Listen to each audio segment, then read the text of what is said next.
சரி, ரெண்டு பேருக்கு ஆஹ் நாங்க பழைய உதாரணம் உங்களுக்கு ஞாபகம் இருக்குது. சரி, இப்ப நாங்க பார்க்க போறது அரசியல் தத்துவம். அரசியல் தத்துவம் அப்படின்னா என்னன்னு சொன்னா, நாங்க ஏற்கனவே அரசியல் தத்துவார்த்த அணுகுமுறை அப்படிங்கிறது பார்த்துட்டோம். அது உங்களுக்கு சரியா விளங்கியிருந்தா இந்த அரசியல் தத்துவங்கிறது உங்களுக்கு ஃபாஸ்டா விளங்கிடும். ரெண்டாவது யூனிட் என்ன அப்படின்னா, அரசியலில் உள்ளடக்கப்படும் உபதுறைகள். அரசியல்ல உள்ளடக்கப்படும் உபதுறைகள். இதுல நாங்க முதலாவது படிக்க போறது அரசியல் தத்துவம். அரசியல் தத்துவம் இந்த என்ன அப்படின்னா, நான் ஏற்கனவே உங்களுக்கு உதாரணம் சொல்லியிருந்தேன். இப்ப நான் ஒரு ஸ்கூல்ல படிச்சு கொண்டிருக்கிறேன். இந்த உதாரணத்தை நல்லா விளங்கிக் கொள்ளுங்க. இது மட்டும் உங்களுக்கு விளங்கிட்டு சொன்னா, அரசியல் தத்துவங்கிற நோட்ஸ் நீங்க சும்மா வாசிச்சாலே உங்களுக்கு அது கிளியரா விளங்கிடும். நான் என்ன செய்யறேன், ஒரு ஸ்கூல்ல படிச்சு கொண்டிருக்கிறேன். நான் படிச்சு கொண்டிருக்கும் போது அந்த சூழலை நான் அவதானிக்கிறேன். அந்த சூழலை நான் அவதானிச்சு பார்க்கிறேன். நிறைய மாணவர்கள் என்ன செய்யறாங்க, போதை பொருள் யூஸ் பண்றாங்க. அதே மாதிரி ஆசிரியர்மாருடன் எல்லாம் நடந்து கொள்றாங்க. அப்ப இந்த சூழலை அவதானிச்சு நான் என்ன செய்யறேன், சில அடிப்படை கேள்விகள் எழுப்புறேன். ஏன் இப்படி இந்த மாணவர்கள் நடந்து கொள்றாங்க? இந்த பாடசாலை உருவாக்கப்பட்டதுல நோக்கம் என்ன? இந்த பாடசாலை எப்படி இருக்கணும்? ஆனா இப்ப எப்படி இருக்குது? நல்ல முறையில் இந்த பாடசாலை உருவாக்குறேன், அதுக்கு என்ன வழி அப்படின்னு நான் யோசிக்கிறேன். ஃபெஸ்ட்டுக்கு என்ன செய்யறேன், அந்த சூழ்நிலையை அவதானிக்கிறேன். அவதானிச்சு பார்க்கும்போது எனக்கு விளங்குது, இங்கே நிறைய பிரச்சனை இருக்குது. அப்ப ஃபெஸ்ட்டுக்கு நான் யோசிக்கிறது, அடிப்படை கேள்விகள் எழுப்புறேன். இந்த பாடசாலையை நான் எப்படி கொண்டு வரணும்? என்ன செய்யறேன், அடிப்படை கேள்வி எழுப்புறேன். இந்த பாடசாலை எப்படி இருக்கணும்? ஏன் இந்த பாடசாலை உருவாக்கப்பட்டுச்சு அப்படின்னு கேள்வி எடுத்துறேன். எடுத்தா எனக்கு ஆன்சர் கிடைக்குது. மாணவர்கள் நல்ல முறையில படிச்சு ஒழுக்கத்தோடு வெளியாகிறதுக்கு தான் பாடசாலை உருவாக்கப்பட்டுச்சு. அப்ப நான் யோசிக்கிறேன், நல்ல முறையில ஒழுக்கத்தோட வெளியாகிறதுக்கு தான் பாடசாலை உருவாக்கப்பட்டுச்சுன்னா, இப்ப பாடசாலை எப்படி இருக்குது, இந்த நிறுவனங்கள் எப்படி இருக்குதுன்னு சொல்லி நிறுவனங்களை பத்தி கேள்வி எழுப்புறோம். நிறுவனங்கள் அதுல காரியங்களை சரியா செய்தா? டிசிப்ளின் ஒபீஸ்னு ஒன்று இருக்குது. அங்க இருக்கிற அந்த பொறுப்பாசிரியர் சரியா இயங்குறாரா? இப்படியான கேள்விகளை நான் எழுப்புறேன். எழுப்பி இப்ப நான் என்ன செய்யறேன்னு சொன்னா, நல்ல முறையில ஒரு பாடசாலை இயங்கணும் என்று சொன்னா, நல்ல முறையில் ஒரு பாடசாலை இயங்கணும் என்று சொன்னா, அதுக்கு என்னென்ன ஐடியாக்கள் இருந்தா நல்லம் அப்படி யோசிக்கிறோம். யோசிக்கும் போது எனக்கு சில ஐடியாக்கள் தோணுது. மாணவர்கள் என்ன செய்யணும், ஒழுக்கப்படுத்துறதுக்காக வேண்டி டிசிப்ளின் நோக்கி சில நடவடிக்கைகள் எடுக்கணும். மாணவர்கள் இன்னும் ஊக்குவிக்கிறதுக்காக வேண்டி அவங்களுக்கு சில அவார்ட் ஃபங்க்ஷன்கள் வைக்கணும். இப்படிதான் முடிவெடுக்கிறோம். முடிவெடுத்து அங்க இருக்கிற பிரின்சிபல், ஒரு பாடசாலை பிரின்சிபல்கிட்ட போய் சொல்றேன், இப்படிதான் எங்களோட பாடசாலை இப்படி கெட்டு போயிருக்குது, இதை நாங்க சீர்படுத்தணும் சொன்னா நாங்க என்ன செய்யணும், விழிப்புணர்வு நிகழ்ச்சிகளை நடத்தணும், மாணவர்களை ஊக்குவிக்கிறதுக்கு அவார்ட் ஃபங்க்ஷன் நடத்தணும், இப்படின்னு நான் ஐடியா சொல்றேன். அந்த ஐடியாவை அவங்க சில டைம்ல ஏத்துக்கொள்றாங்க, சில டைம்ல ஏத்துக்கொள்ளல. இப்ப இந்த உதாரணம் விளங்கினா, இதுதான் அரசியல் தத்துவம். அரசியல் தத்துவம் என்னண்டா, அந்த காலத்துல வாழ்ந்த தத்துவ ஞானிகள் தங்களோட சூழலை அவதானிச்சாங்க. அந்த சூழல்ல நிறைய பிரச்சனை, மக்களோட உரிமைகள் மீறப்பட்டுச்சு, மக்கள் சுதந்திரம் பறிக்கப்பட்டுச்சு, ஆட்சியாளர்கள் எல்லாம் பிழையான முறையில் இயங்கிட்டு இருந்தாங்க. இப்ப அவங்க அடிப்படை கேள்விகள் எழுப்பினாங்க.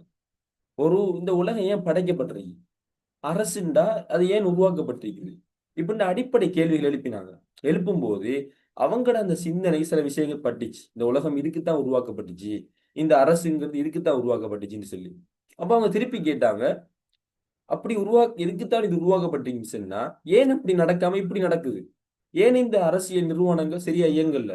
அப்படி கேள்வி கேட்டாங்க. கேட்டுட்டு இவங்களே அதுக்கு தீர்வு உருவாக்கினாங்க. சரி, இப்ப இந்த அரசியல் நிறுவனங்கள் சரியாக இயங்கி அது படைக்கப்பட்ட நோக்கத்துக்கு இயங்கணும்னு சொன்னா என்னென்ன எண்ணக்கருக்கள் இருக்கணும், என்னென்ன விஷயங்கள் தேவைப்படும் அப்படின்னு இவங்க கற்பனையில யோசிக்க ஆரம்பிச்சாங்க. யோசிக்க ஆரம்பிக்கும் போது அவங்களுக்கு சில ஐடியாக்கள் பட்டுச்சு. அந்த ஐடியாக்களை எடுத்து ஆட்சியாளர்கள்ட்ட போய் மக்கள்கிட்ட போய் விரிவா விளங்கப்படுத்தினாங்க. அந்த விளங்கப்படுத்தின விஷயங்கள் தான் இன்றைக்கு நாங்க அரசியல் தத்துவங்கள் அப்படின்னு சொல்றோம். சரியா? இப்ப இந்த உதாரணம் விளங்கிட்டா? இப்ப அரசியல் தத்துவம் விளங்கிட்டா உங்களுக்கு?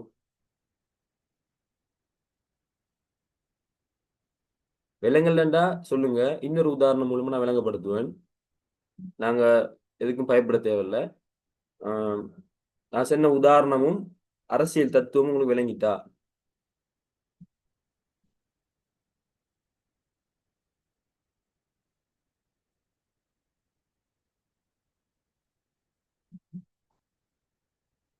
கொஞ்சம் ஒரு ஆளு கொஞ்சம் விளங்கி இருக்குது.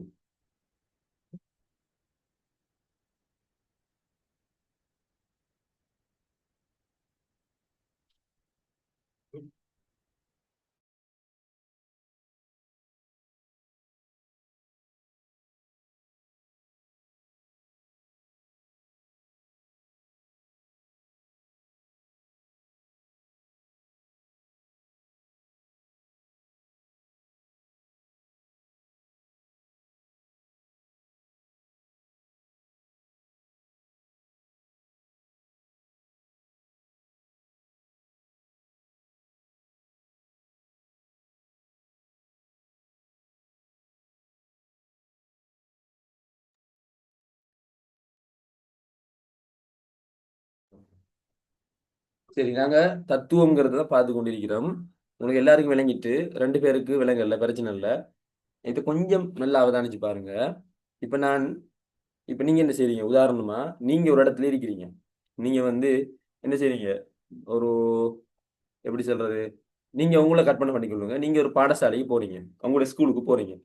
போய் பார்க்குறீங்க, அங்க ஆசிரியர் வந்து சரியா படிச்சு குடுக்கறதில்ல பிள்ளைகளுக்கு. அவரு சரியா படிச்சு குடுக்குறாரு இல்ல, டைமுக்கு வாராரு இல்ல, அவரு படிச்சு தர்றது உங்களுக்கு விளங்குதும் இல்ல. இப்ப நீங்க என்ன செய்றீங்க? ஏதோ ஒரு பிரச்சனை. அப்ப நீங்க யோசிக்கிறீங்க, ஒரு சார்ண்டா இப்படி இருக்கணும். நீங்க யோசிக்கிறீங்க, ஒரு சார்ண்டா இப்படி இருக்கு. கற்பனையில யோசிக்கிறீங்க. யோசிக்கும்போது உங்களுக்கு விளங்குது, ஒரு சார் அப்படின்னு சொன்னா, அவர் நல்ல முறையில படிச்சு தரணும். மாணவர்களோட அன்பான முறையில் நடந்து கொள்ளணும். இப்படின்னு உங்களுக்கு விளங்குது. இப்ப என்ன செய்றீங்க? சரி, இப்படித்தான் ஒரு சார் இருக்கணும். ஆனா, அவர் இப்படி இல்லாம இருக்கிறாரு. இதுக்கு என்ன செய்யலாம்?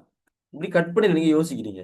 யோசிக்கும்போது உங்களுக்கு விளங்குது, நாங்க வந்து புது சார் ஒண்ணு மாத்தணும். அல்லது இவருக்கு வந்து நாங்க ஒரு அட்வைஸ் ஒண்ணு பண்ணணும். பிரின்சிபல் மூலமாவோ, யார் மூலமாவோ இவருக்கு ஒரு அட்வைஸ் வந்து பண்ணணும். இன்னும் உங்களுக்கு ஒரு ஐடியா ஒண்ணு வருது. இப்ப என்ன செய்றீங்க? பிரின்சிபல்ட்ட போறீங்க. போய் சொல்றீங்க, "இந்த சார் வந்து படிச்சு தர்றது விளங்குது இல்ல. நாங்க இவர மாத்தணும் சார். அல்லது இவருக்கு நீங்க இப்படி சொல்லுங்கன்னு" சொல்றீங்க. சொன்ன உடனே அப்ப யாரு? பிரின்சிபல் என்ன செய்றாரு? முடிவொண்டு எடுத்து ஆசிரியர மாத்தி விட்டாரு. இதுதான் தத்துவார்த்தம். அதாவது அரசியல் தத்துவம். தத்துவார்த்த அணுகுமுறைங்கிறது 3ஆம் யூனிட் நாங்க கொஞ்சம் முன்னுக்கு படிச்சோம். இது என்னன்னு சொன்னா 2வது யூனிட்ல படிக்கிறது அரசியல் தத்துவம். தத்துவம் அப்படின்னா என்னன்னா, அந்த ஒரு தத்துவ ஞானி என்ன செய்வாரு? அவரோட சமூகத்துல இருக்கிற பிரச்சனைய பார்ப்பாரு. நீங்க ஸ்கூல்ல இருந்து பார்த்தீங்களே, ஆசிரியர் சரியில்ல. இதே மாரி அவர் ஒரு பிரச்சனைய பார்ப்பாரு. பிரச்சனைய பார்த்துட்டு அடிப்படை கேள்விகள் எழுப்புவாரு. ஒரு நாடு எப்படி இருக்கணும்? இந்த உலகம் ஏன் படைக்கப்பட்டுச்சு? ஏன் மக்கள் அரசுக்கு கட்டுப்படணும்? இப்படி அடிப்படை கேள்விகள் எழுப்புவாங்க. எழுப்பும்போது அவங்களோட மைண்டுக்கு சில தத்துவங்கள், சில கருத்துக்கள் உதிக்கும். அவங்களோட மனசுக்கு சில கருத்துக்கள் உதிக்கும். உதிச்ச உடனே உங்களோட மனசுக்கு உதிச்சு இந்த ஆசிரியரை மாத்தணும் அப்படின்னு சொல்லி, அப்படியே அவங்களோட மைண்ட்ல உதிச்ச அந்த கருத்த என்ன செய்வாங்கன்னா, மக்களுக்கும், ஆட்சியாளர்களுக்கும் விரிவா விளங்கப்படுத்துவாங்க. அதுக்கு விளக்கம் குடுப்பாங்க. ஆழமாக அத பத்தி பேசுவாங்க. சரியா? இதுதான் அரசியல் தத்துவம். இப்ப என்ன செய்யுங்கன்னா, அ இப்ப விலங்கல் அந்த 2 பேரும் கொஞ்சம் சொல்லுங்க. அதாவது இது விளங்கிட்டீங்களா? அதாவது நீங்க ஸ்கூல்ல இருந்து எப்படி உங்களோட டீச்சர நீங்க என்ன செஞ்சீங்க? மாத்தணும்னு சொல்லி யோசிச்சு, ஒரு டீச்சர் எப்படி இருக்கணும்னு யோசிச்சு கற்பனையில, அதுக்கு ஒரு தீர்வு கண்டு, அத எடுத்து உங்க பிரின்சிபல்ட்ட போய் சொன்னீங்களோ, அத மாரி தான் அரசியல் தத்துவங்கிறதும், ஒரு சூழல்ல இருக்கிற பிரச்சனைய, அது என்ன பிரச்சனைன்னு நாங்க யோசிச்சு, அதுக்கு ஒரு தீர்வு எடுக்கிறது, அந்த தீர்வ விளங்கப்படுத்துறது தான் அரசியல் தத்துவம். இது விளங்கிட்டா உங்களுக்கு?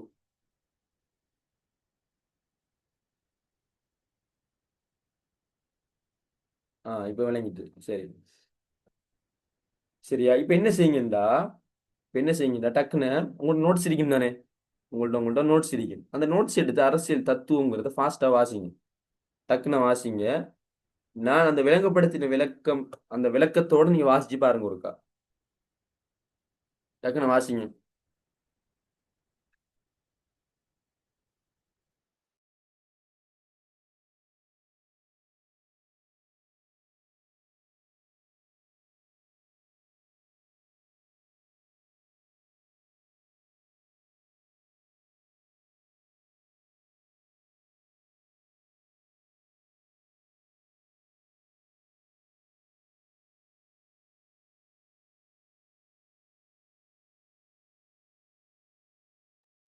நோட்ஸ் எடுத்துட்டீங்களா? நோட்ஸ் எடுத்து கொஞ்சம் வாசிச்சு பாருங்க பாப்போம்.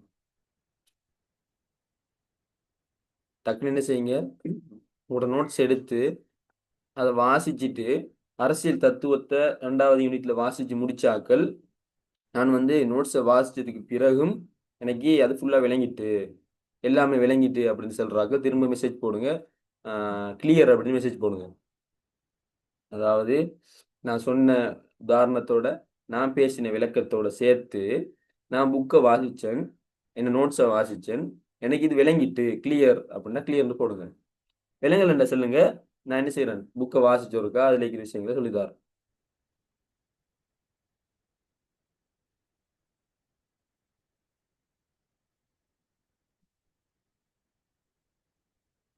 கிளியர். எல்லாரும் டக்குனு சொன்னீங்கன்னா நம்ம அடுத்தது போகிறோம். அரசியல் கருத்தியல்.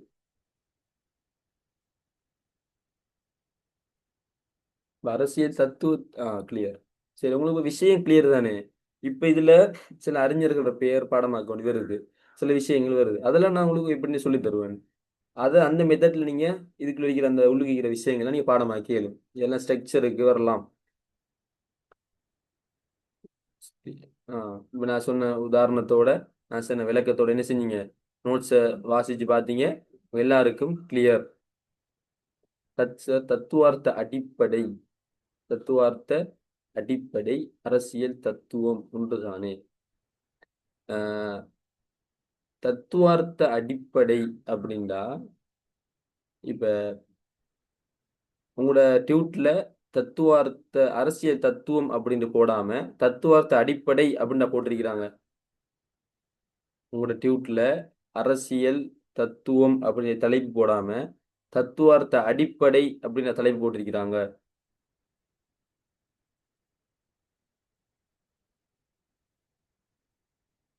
அப்போ இந்த அரசியல் தத்துவார்த்த அடிப்படைங்கிறது சரி, அரசியல் தத்துவம் தான் போட்டிருக்காங்க. தத்துவார்த்த அடிப்படை அப்படின்னா என்ன? இப்ப ஆஹ் எப்படி சொல்லலும், தத்துவார்த்த அடிப்படை அப்படின்னா தத்துவார்த்தம் என்னன்னு பார்த்தோம், எங்கட தத்துவ கருத்துக்கள். இப்ப எங்கட கிளாஸ்ல சிலவங்க இருப்பாங்க, நாங்க நாங்க சொல்லுவோம் இவன் ஒரு தத்துவவாதி, எப்பயுமே தத்துவம் தான் பேசுறான் அப்படின்ட்டு சில ஆட்களுக்கு நாங்க பேசுவோம். ஆஹ் அப்ப அவர் வந்து தத்துவம்ங்கிறது என்ன செய்வார், அவரு ஒரு விஷயம் இப்படித்தான் நடக்கணும், இப்படித்தான் நடக்கணும்னு சொல்லி சில தத்துவ கருத்துக்களை பேசி பேசி இருப்பார். இது நாங்க அரசியல் தத்துவம் அப்படின்னு சொல்றோம். இப்ப நாங்க பார்த்த விஷயங்கள் தத்துவார்த்த, அந்த தத்துவார்த்த அடிப்படைன்னு சொன்னா அந்த அரசியல் தத்துவத்தை இன்னும் கொஞ்சம் என்ன உன்னிப்பா, அந்த அரசியல் தத்துவத்துக்குள்ள ஒரு விஷயம்னா தத்துவார்த்த அடிப்படை, அந்த தத்துவார்த்தத்துல அடிப்படை என்னங்கிற விஷயங்கள். இப்ப அரசியல் தத்துவங்கிறது ஒரு பொதுவான தலைப்பு. அதுல தத்துவார்த்த அடிப்படை அப்படிங்கிறது அந்த தத்துவார்த்த அடிப்படை விஷயங்கள் அப்படின்னு நாங்க விளங்கிக் கொள்ளையிலும். அஹ் இதுல வந்து உங்களுக்கு அரசியல் தத்துவங்கிற நோட்ஸ் நீங்க இப்ப வாசிச்சீங்க, அது உங்களுக்கு நான் சொன்ன உதாரணத்தையும் வாசிச்சீங்க, உங்களுக்கு இப்ப கிளியர் ஆயிட்டு. சரியா? இப்ப என்ன செய்யுங்கன்னா, நான் சொன்ன உதாரணத்தை ஒரு இடத்துல குறிச்சு வைங்க. நான் சொன்ன உதாரணத்தை ஏதோ ஒரு இடத்துல குறிச்சு வச்சீங்கன்னு சொன்னா இது உங்களுக்கு ஒரு கொஞ்ச நேரம் போனதுக்கு அப்புறம் நீங்க திரும்ப வாசிச்சு பார்த்தீங்கன்னா உங்களுக்கு விளங்காது, மறந்துடும். இப்ப என்ன செய்யுங்கன்னா, 1 ஹவருக்கு போறோம். இப்ப நான் கிளாஸ் 6:20க்கு முடியும், இன்ஷா அல்லாஹ் முடிஞ்சா ஒரு 7 மணி 8 மணியை போல நான் இப்ப படிச்சு தந்த விஷயத்த ஒருக்கா நினைச்சு பாருங்க. தத்துவம் என்ன அப்படின்னு நினைச்சு பாருங்க. அப்படி நினைச்சு பார்த்தீங்கன்னா உங்களுக்கு மறக்கடிக்கிற 50% விஷயத்திலேயே காப்பாத்திரலும். எப்பிங் ஹவுஸ்ங்கிற ஒரு அறிஞர் மறத்தல் விளைவு ஒன்று கண்டுபிடிச்சார். என்னன்னா, நாங்க படிக்கிற விஷயம் படிச்சு ஒரு மணித்தியாலத்துக்கு பிறகு 50-60% மறந்து போகுதுன்னு சொன்னாரு. அதை நாங்க தடுக்கிறதுக்கு ஒரு 8 மணி ஆகும்போது இந்த அரசியல் தத்துவம் என்னன்னு யோசிச்சு பாருங்க. நீங்க காலை சாப்பாடு சாப்பிடும்போது அல்லது குளிக்கும் போது அரசியல் தத்துவம்னா என்ன அப்படின்னு சும்மா யோசிங்க. நான் சொன்ன உதாரணத்தை யோசிங்க. அல்லது நீங்க ஒரு உதாரணம் ஒன்று எடுங்க. நான் சொன்ன உதாரணம் மாதிரி நீங்க ஒரு உதாரணம் ஒன்று எடுத்து வச்சீங்கன்னா இந்த அரசியல் தத்துவம் உங்களுக்கு மறக்காது. இந்த உதாரணம் மட்டும் போதும் உங்களுக்கு, வேற ஒன்றும் தேவையில்லை. சரி, இப்ப நாங்க அடுத்தது பார்க்க போறோம் அரசியல் கருத்தியல். அரசியல் கருத்தியல் அப்படின்னு பார்க்க போறோம். சரி, இப்ப நான் உங்களுக்கு கேள்வி கேட்கிறேன். பாய்ஸ் இருந்தா பேசுங்க, கேர்ள்ஸ் வந்து மெசேஜ் பண்ணியாலும் நம்மளோட கேள்வி கேட்கிறோம். சரியா? சரி, இப்ப நான் ஒரு கேள்வி உண்டு உங்கள்ட்ட கேட்க போறேன். எங்கட நாட்டுல எங்கட பிரதேசத்துல நிறைய திருமண முறைகள் இருக்குது. நிறைய திருமண முறைகள் இருக்குது. அதுல சிலவங்க ஆடம்பரமா ஆஹ் பெரிய அவ்வளவு நிறைய பணங்களை செலவழிச்சு நடத்துறாங்க. அவங்க வந்து பெண்கள் இருக்காங்க தானே, அந்த பெண்கள்கிட்ட தான் சீதனமா பணம் கேட்கறாங்க. நீங்க தான் எங்களுக்கு பணம் தரணும் அப்படின்னு கேட்டு அந்த பெண்களை வற்புறுத்துறாங்க. இப்படி வற்புறுத்தி என்ன செய்யறாங்க, திருமணம் முடிக்கிறாங்க. இதனால நிறைய ஏழை பெண்கள் கஷ்டப்படுறாங்க. அவங்கள பெத்த பாப்பா அம்மா என்ன செய்யறாங்க, வெளிநாட்டுக்கு போய் கஷ்டப்பட்டு உழைச்சி அப்படி இருக்கிறாங்க. இதனால சமூகத்தில் நிறைய பிரச்சனைகள் நடக்குது. இப்படி ஒன்று நடக்குது. இரண்டாவது, சிலர் என்ன செய்யறாங்க, ஆஹ் என்ன ஆணும் தான் பெண்ணுக்கு காசு கொடுக்கணும். பெண் வந்து எவ்வளவு விரும்புறாங்களோ, அவங்க எவ்வளவு கேட்கிறாங்களோ அந்த பணத்தை ஆண் தான் கொடுக்கணும். கொடுத்துட்டு திருமணத்தை எளிமையா முடிக்கணும் அப்படின்னு சொல்றாங்க. இதனால ஆண் அவனுக்கு என்ன செய்யறாரு, அதிகமா உழைச்சி அந்த பெண்ணை எடுப்பாங்க. பெண்ணுக்கு நிறைய மதிப்பு கண்ணியங்கள் கொடுக்கப்படும். இப்ப இது ரெண்டு கருத்துக்கள் இந்த உலகத்துல இருக்குது. இதுல எந்த கருத்து நல்லம், இதுல எந்த கருத்து நல்லம் அப்படின்னு சொல்லி விஸ்டுக்கு சொல்லுங்க. நான் அரசியல் கருத்தில விளங்கப்படுத்த போறேன், அதுக்காகத்தான் இது. இப்ப அவங்களோட கருத்துக்களை பார்ப்போம். இல்ல எது நல்ல, ஃபெஸ்டா செகண்டா சொல்லுங்க. ஃபெஸ்ட், பெண்கள்கிட்ட இருந்து நாங்க பணம் வாங்குறது நல்லமா, அல்லது ஆண்கள்கிட்ட இருந்து நாங்க பணம் வாங்குறது நல்லமா? எந்த கருத்தை உங்களுக்கு சரியா படுது? சீதனம் நல்லமா, நாங்க மகர் கொடுக்கறது நல்லமா? செகண்ட், மகர். வேற செகண்ட். ரெண்டாவது ரெண்டாவது. சாய்ஸ். ரெண்டாவது நல்லம். செகண்ட். அப்ப எல்லாருமே செகண்ட். சரி. இப்ப ஆரம்பத்துல ஒரு நபர் இரண்டாவது நல்லம் சார். இன்னொரு நபர் இரண்டாவது சொன்னீங்க. அதுக்கு பிறகு இன்னும் 2 பேர் இரண்டாவது நீங்க. இதுல ஆரம்பத்துல நீங்க ஒரு ஆள் சொன்னது கருத்து. ஆனா நீங்க 4 பேர் சேர்ந்து சொன்னதால அது கருத்தியல். விளங்கிட்டா? கருத்து அப்படின்னா ஒரு விஷயத்தை பத்தின எந்த எண்ணம், எந்த விருப்பம், எந்த கருத்து. நான் சொன்ன அதே விஷயத்த 1000 பேர் பேசினா அது கருத்தியல். விளங்கிட்டா உங்களுக்கு கருத்தியல் என்னண்டு? ஒரு ஒரு விஷயத்தை பத்தின பார்வைய நான் மட்டும் வெளிப்படுத்தினா அது கருத்து. என்ன போல 1000 பேர் வெளிப்படுத்தினா அது கருத்தியல். விளங்கிட்டா உங்களுக்கு?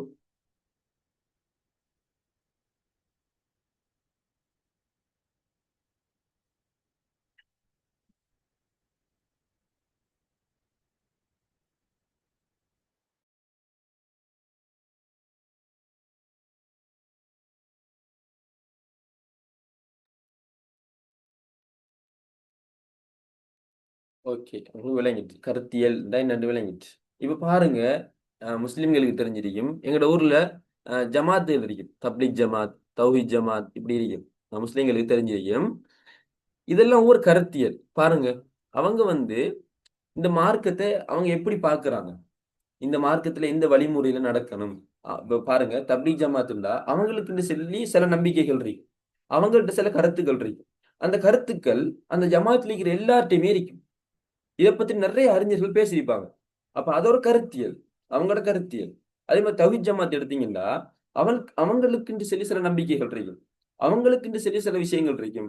இதை பத்தி அவங்களோட நிறைய அறிஞர்கள் பயான் பண்ணுவாங்க. எல்லா பயானும் ஒரே மாதிரி இருக்கும், நீங்க பார்த்திருப்பீங்க. அப்ப இதெல்லாம் என்னண்டா அவங்களோட வேற ஒரு கருத்தியல். சரியா? இத மாதிரி இந்த உலகத்துல இத மாதிரி இந்த உலகத்துல நிறைய கருத்தியல்கள் இருக்குது. தாராண்மைவாத கருத்தியல், சம உடைமைவாத கருத்தியல், இப்படி நிறைய கருத்தியல் இருக்குது. சரியா? இப்ப நாங்க பார்ப்போம். இப்ப நான் உங்களுக்கு கருத்தியல் உங்களுக்கு என்னன்னு விளங்கிச்சு. கருத்தியல்னா என்ன? ஒரு விஷயத்தை பத்தி ஒரு விஷயத்தை பத்தி எந்த நம்பிக்கை என்ன, அதை பத்தி நான் என்ன நம்புறேன், என்ற கருத்து என்ன அப்படின்னு நான் ஒன்று வெளிப்படுத்தி ஒரு புத்தகம் எழுதுறேன். இந்த விஷயம் வந்து திருமணம் வந்து ஆஹ் சீதனம் வாங்குற திருமணம் சரியில்லை, நான் என்ன செய்யணும், மகர் கொடுத்து நான் திருமணம் முடிக்கணும் அப்படின்னு நான் எழுதினா, இத மாதிரி இதே கருத்துல ஒரு 1000 பேர் புத்தகம் எழுதுறாங்க. இவர் 10,000 பேர் புத்தகம் எழுதுறாங்க. எல்லாருமே எந்த நம்பிக்கையை தான் அவங்களும் நம்புறாங்க, நான் எடுத்த வழிமுறை தான் அவங்களும் எடுக்கிறாங்கடா. அது ஒரு கருத்தியலா மாறிடும். கருத்து குவியல், எல்லார கருத்தும் வந்து வந்து விழுந்து விழுந்து விழுந்து விழுந்து அது ஒரு குவியலா மாறிச்சு.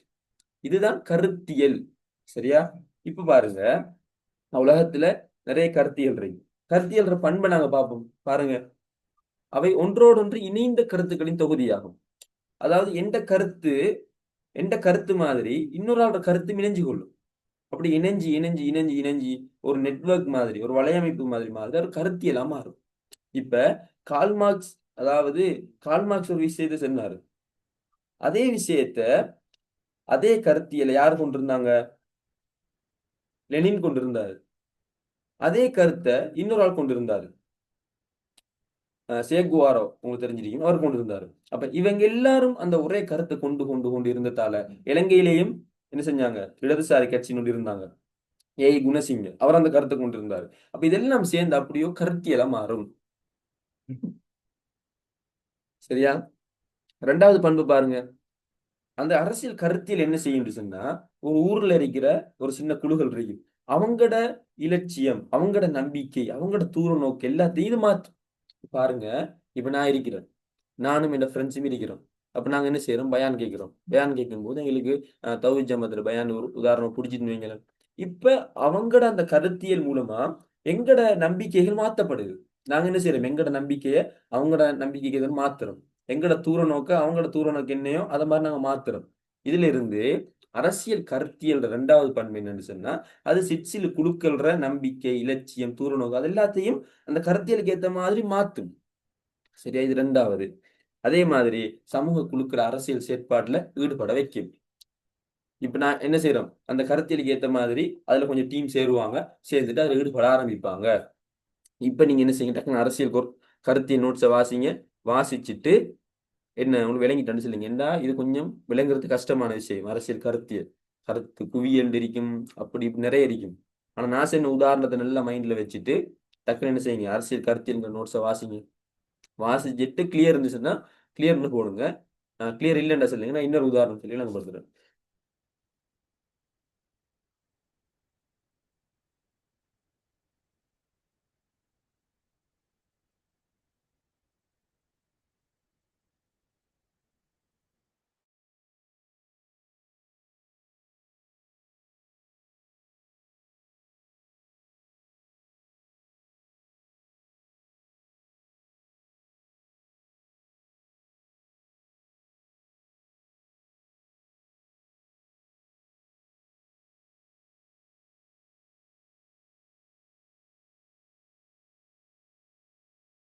சரி,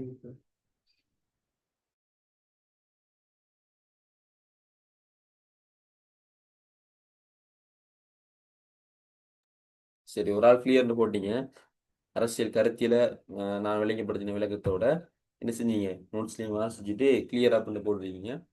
மற்றவங்க ரெண்டாவது நபரும் கிளியர் போட்டீங்க. எல்லாருக்கும் கிளியர். ஓகே, பரவாயில்ல. உங்களுக்கு இந்த அரசியல் கருத்தியல் விளங்கி இருந்தா அரசு இந்த பொலிட்டிக்கல் இருக்கிற எல்லா யூனிட்டும் உங்களுக்கு விளங்கும். ஏன்னா இதை விட மற்றதெல்லாம் ஈஸியானதுதான். இந்த அரசியல் தத்துவம், அரசியல் கருத்தியல் எல்லாம் நாங்க ஏ லெவல் படிக்கும் போது இதெல்லாம் படிக்கவே இல்லை. இதே உங்களுக்கு விளங்கிட்டு அப்படின்னா உங்களுக்கு இனி என்ன செய்யும்? உங்களுக்கு பொலிட்டிக்கல்ல இருக்கிற எல்லாமே உங்களுக்கு விளங்க போகுதுன்னு அர்த்தம். எனவே நீங்க பொலிட்டிக்கல் பாடத்தை நினைச்சு ஒன்றும் பயப்பட தேவையில்லை. இதை விட எல்லாமே ஈஸியான பாடங்கள் தான்.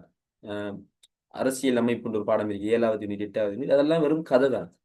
அந்த கதையை நீங்க ஆரம்பத்துல இருந்து முடிவு வரைக்கும் ஞாபகம் வச்சிருந்தீங்கன்னா ஒரு வரலாறு அது உங்க ஞாபகத்துல நின்று. சரி, இப்ப நாங்க அரசியல் கருத்தியல் பார்த்துட்டோம், அதோட பண்புகளையும் பார்த்துட்டோம். அது உங்களுக்கு விளங்கிட்டு இப்ப நாங்க என்ன செய்வோம்? அரசியல் கோட்பாடுகள் பார்ப்போம். அரசியல் கோட்பாடுகள் பார்ப்போம். அதுக்கு முதல் என்ன செய்வோம்? அரசியல் கோட்பாடு பார்க்கறதுக்கு முதல் இதுல 3 பேர் 4 பேர் போட்டிருக்கிறீங்க. கிளாஸ்ல எத்தனை 12 பேர் இருக்கிறீங்க. மற்றவங்களுக்கு ஒரு 2 நிமிஷம் டைம் கொடுப்போம். அவங்களும் வாசிச்சுட்டு கிளியர்ண்டா அதை போடுங்க.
சரி, இப்ப நாங்க அரசியல் கோட்பாடை பத்தி பார்க்க போறோம். அரசியல் கோட்பாடு என்னண்டா அப்படின்னா, ஒரு விஷயம் நடக்குது. ஒரு விஷயம் நடந்து கொண்டு இருக்குது. நாங்க அத பார்த்து, இது ஏன் நடக்குது? அப்படி யோசிக்கிறோம். யோசிச்சு, இது இப்படித்தான் இதன் காரணமாகத்தான் இது நடக்குது அப்படின்னு நாங்க எழுதினோம்னு சொன்னா, அதுதான் கோட்பாடு. உதாரணமா, இந்த விஞ்ஞானிகள் என்ன செஞ்சாங்கன்னா, ஆரம்ப காலங்கள்ல இந்த பூமி எப்படி உருவானது? அப்படின்னு ஒரு கேள்வி கேட்டாங்க. சில ஆட்கள் சொன்னாங்க எப்படின்னா, இந்த பூமி எப்படி உருவானுச்சுன்னு சொன்னா, ஆரம்ப காலங்கள்ல என்ன இருந்துச்சு? ஒரு ஒரு நட்சத்திரம் இருந்துச்சு. அந்த நட்சத்திரத்துல இருந்து தான் பூமி பிரிஞ்சுச்சு அப்படின்னு சொன்னாங்க. இன்னும் கொஞ்சம் பேர் வேற கருத்துக்களை சொன்னாங்க. அதெல்லாம் வெறும் கருத்தாக இருந்துச்சு. அது ஒண்ணும் ஏற்றுக்கொள்ளப்படல. ஆனா ஒரு பிற்பட்ட காலங்கள்ல விஞ்ஞானிமார் யோசிக்கிறாங்க, அவதானிக்கிறாங்க. அவதானிக்கும் போது டெலஸ்கோப்ல அப்படி உள்ள வச்சு அவதானிக்கிறாங்க. இந்த நட்சத்திரங்கள், கோள்கள் எல்லாம் விரிவாகி போறத அவங்க அவதானிக்கிறாங்க. அது ஒரு இடத்துல நிக்காம ஏதோ ஒண்ணுல இருந்து வெடிச்சு பறந்த மாதிரி விரிவாகிட்டு போகுதுங்கிறத அவங்க அவதானிக்கிறாங்க. இப்ப எங்கள்ட்ட ஒரு பலூன் இருக்குது. அதை நாங்க ஊதுறோம். நல்லா ஊதினா அது வெடிச்சிரும். அதுக்குள்ள இருக்கிற காத்து என்ன செய்யும்? தூசிகள் என்ன செய்யும்? அப்படி விரிவாகி போகும். இத மாதிரி இந்த பிரபஞ்சத்துல இருக்கிற நட்சத்திரங்கள்லாம் அப்படியே விரிவாகி போறத அவங்க பார்க்குறாங்க. பார்த்துட்டு யோசிக்கிறாங்க, இதுக்கு என்ன காரணம்? தேட ஆரம்பிக்கிறாங்க. தகவல்கள் எல்லாம் திரட்டுறாங்க. திரட்டி என்ன அதிநவீன இந்த கருவிகள் மூலமா அவதானிக்கிறாங்க. அவதானிக்கும் போது அவங்களுக்கு ஒரு கோட்பாட்டுக்கு வராங்க. ஆரம்பத்துல ஏதோ ஒரு பொருள் இருந்திருக்கணும். அது வெடிச்சு சிதறினத்தின் மூலம்தான் இந்த நட்சத்திரங்கள்லாம் விரிவடைஞ்சு போயிட்டு இருக்குது. இது இன்னமும் விரிவடைஞ்சிட்டு தான் இருக்குது அப்படிங்கிறத கண்டுபிடிக்கிறாங்க. அதுக்கு பேர் வைக்கிறாங்க the big bang theory. The big bang theory. இப்படித்தான் உலகம் உருவானுச்சுன்னு சொல்லி எது 1400 வருடத்துக்கு முன்னால உருவானு உறுதிப்படுத்துது. இத என்ன செய்றாங்க? இன்றைக்கு நம்புறாங்க எல்லா விஞ்ஞானிகளும். இப்படித்தான் உலகம் தோன்றினுச்சு அப்படின்னு சொல்றாங்க. இது ஒரு கோட்பாடு. இதே போல அரசியல் என்ன செய்றாங்கன்னா, ஒரு விஷயம் நடக்குதுண்டா, அவங்க போய் யோசிக்கிறாங்க. இந்த விஷயம் ஏன் எப்படி நடந்துச்சு? இது அது பின்னணி இது ஆரம்பத்துல எப்படி நடந்துச்சு? அந்த இந்த எங்களோட உலகம் ஆரம்பத்துல ஒரு அணு போல ஒரு இதாத்தான் இருந்துச்சு. அது சூடாகி, வெப்பமாகி வெடிச்சதால தான் அதுக்குள்ள இருந்து இதெல்லாம் வந்துச்சுங்கிற மாதிரி இவங்க என்ன செய்றாங்க? இப்ப அரசு நொண்டிருக்குது. இந்த அரசு எப்படி வந்துச்சு? இப்ப இருக்கிற பூமி எப்படி வந்துச்சுன்னு யோசிக்கிற மாதிரி, அரசு எப்படி வந்துச்சுன்னு யோசிக்கிறாங்க. யோசிக்கும்போது ஒரு ஆள் சொல்றாரு, இப்படித்தான் வந்துச்சு. இன்னொரு ஆள் சொல்றாரு, இப்படித்தான் வந்துச்சு அப்படின்னு சொல்றாங்க. இதெல்லாம் கோட்பாடுகள். சரியா? இப்ப உங்களுக்கு கோட்பாடுன்னா என்னன்னு விளங்கிட்டா? இப்ப நான் இதுல இருக்கிற விஷயத்தை விளங்கப்படுத்துறதுக்கு முதல் கோட்பாடு அப்படின்னு என்னன்னு விளங்கிட்டா? இந்த 4 நிமிஷத்துல Zoom முடியுது. அதோட நான் கிளாஸை முடிக்கணும். எனவே நான் என்ன செய்றேன்? தொடர்ந்து அ பேசிட்டு போறேன். உங்களுக்கு அரசியல் கோட்பாடுங்கிறது 2 வகைப்படும். அரசியல் கோட்பாடுங்கிறது 2 வகைப்படும். ஒன்று நியமம் சார் கோட்பாடு. இன்னொன்று தத்துவம் சார் கோட்பாடு. இது ஒன்றுமில்ல. தத்துவம் சார் கோட்பாடுன்னா என்னன்னா, நாங்க ஏற்கனவே படிச்ச விஷயம் தான். ஒரு விஷயம் நடக்குது. தத்துவ ஞானிகள் கற்பனையில தத்துவம் பண்ணி, யோசிச்சு இது இப்படித்தான் உருவானுச்சுன்னு சொல்றாங்க. இது தத்துவ கோட்பாடு. உதாரணமா சொல்றாங்க எப்படின்னா, என்ன செய்றாங்க? சமூக ஒப்பந்த கோட்பாடுன்னு ஒண்ணு சொல்றாங்க. அப்படின்னா, இப்ப இருக்குதானே இந்த அரசு. இது எப்படி உருவானுச்சுன்னா, 3 கருத்து இருக்குது. தத்துவ ஒப்ப அ சமூக ஒப்பந்த கோட்பாடுல. அதுல ஒண்ற சொல்றேன். ஆரம்ப காலத்துல மனிதர்கள் எல்லாம் காட்டு மிராண்டிகளா இருந்தாங்க. அவங்க கடும் மோசமானவங்களா இருந்தாங்க. எனவேதான் ஒரு மக்கள் கூட்டம் இவங்கள்ல இருந்து பாதுகாப்பு பெறதுக்காக அவங்கள்ல இருந்து பிரிஞ்சு ஒரு தலைவனை உருவாக்கி அவங்கள்ட்ட தங்கள அதிகாரத்தெல்லாம் குடுத்து, தங்கள உரிமைகள், தங்கள்ட்ட இருக்கிற எல்லாத்தையும் குடுத்துட்டு சொன்னாங்க, "நீ என்ன சொன்னாலும் உனக்கு நாங்க கட்டுப்படுவோம். இவங்கள்ல இருந்து என்ன காப்பாத்து." இப்படி சொன்னாங்க. இதன் மூலம் தான் ஒரு தலைவன், ஒரு மக்கள் இப்படி என்ன செஞ்சுச்சு? அரசு உருவானுச்சு அப்படின்னு ஒரு கோட்பாட முன்வைக்கிறாங்க. இத நாங்க சொல்லுவோம் சமூக ஒப்பந்த கோட்பாடு. பாருங்க, கோட்பாடுன்னா என்ன? அவங்க இந்த விஷயம் எப்படி நடந்துச்சு? அந்த உலகம் எப்படி தோன்றுனுச்சுன்னு சொல்லி பிக் பேங் தியரிய கண்டுபிடிச்ச மாதிரி, இந்த அரசு எப்படி தோன்றுனுச்சு அப்படின்னு அவங்க யோசிச்சு, சமூக ஒப்பந்த கோட்பாட கண்டுபிடிக்கிறாங்க. இது அப்படி உண்மையா நடந்துச்சா? தெரியாது. கற்பனையில சொல்றாங்க. இது என்ன? தத்துவ கோட்பாடு. நியமம் சார் கோட்பாடுண்டா, இவங்க என்ன செய்றாங்கன்னா, நடக்கிற நிகழ்வுகள் அவதானிச்சு, விஞ்ஞான ரீதியாக கோட்பாடுகள முன்வைக்கிறாங்க. இப்ப நான் சொன்ன பிக் பேங் தியரி மாதிரி. இது என்ன? விஞ்ஞான ரீதியான கோட்பாடு. உதாரணமா தாராளவாத கோட்பாடு, இந்த சம உடைமைவாத கோட்பாடு. இவங்க செல்ற கதை நடக்கிறதுக்கு கொஞ்சம் வாய்ப்பு இருக்குது. ஏன் அப்படின்னா அவங்க நிகழ்வுகளை அவதானிச்சாங்க, தகவல்களை கலெக்ட் பண்ணாங்க, ஒவ்வொரு தகவலையும் வச்சு ஒப்பிட்டு பார்த்தாங்க. ஒப்பிட்டு பார்த்துட்டு என்ன செஞ்சாங்க, இது இப்படித்தான் நடந்திருக்கேன்னு முடிவுக்கு வந்தாங்க. இதெல்லாம் விஞ்ஞான கோட்பாடுன்னு சொல்லுவோம். அப்ப என்ன கோட்பாடு? ரெண்டு வகை. தத்துவ கோட்பாடு, சும்மா கற்பனையில இது இப்படி நடந்திருக்கலாம் அப்படின்னு உருவாக்கினே தத்துவ கோட்பாடு. என்ன? சமூக ஒப்பந்த கோட்பாடு, அதிகாரம் பற்றிய கோட்பாடு, படிமுறை வளர்ச்சி கோட்பாடு, சில கோட்பாடுகள் இருக்குது. இதை நாங்க தனியா படிப்போம். சரியா? இது தத்துவ கோட்பாடு. இவங்க என்ன செய்யறாங்க, யோசிச்சு இப்படி நடந்திருக்கலாம் ஒரு முடிவு எடுக்கிறாங்க. மத்த கோட்பாடு என்ன? விஞ்ஞான ரீதியான கோட்பாடுண்டா நிகழ்வுகள் அவதானிச்சு அவங்க அந்த தரவுகள் எல்லாம் கலெக்ட் பண்ணி இப்படித்தான் இது நடந்திருக்கலாம்னு ஒரு முடிவுக்கு வந்தா அது விஞ்ஞான ரீதியான கோட்பாடு. சரி, இதோட கோட்பாடு முடிஞ்சு. இப்ப என்ன செய்யுங்க, டக்குன்னு நோட்ஸை வாசிங்க. நோட்ஸை வாசிச்சு அரசியல் கோட்பாடு ஃபுல்லா வாசிச்சுட்டு கிளியரா அப்படின்னு சொல்லுங்க.